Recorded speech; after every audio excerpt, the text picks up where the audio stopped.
Vena Melinda diminta tiru Lesti Kejora, agar berdamai dengan Ferry Irawan.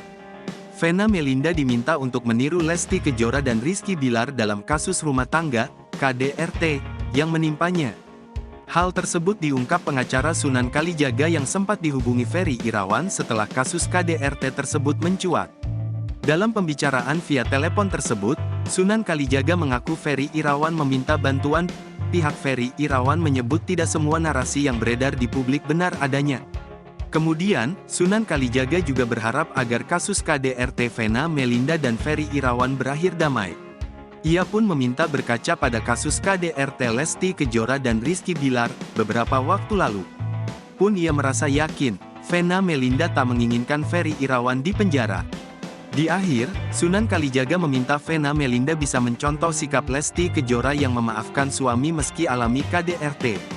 Pernyataan Sunan Kalijaga di Instagram pribadinya itu sempat mendapat respons negatif dari warganet. Tidak sedikit yang melayangkan hujatan lantaran Sunan Kalijaga seolah membela KDRT yang dilakukan Ferry Irawan.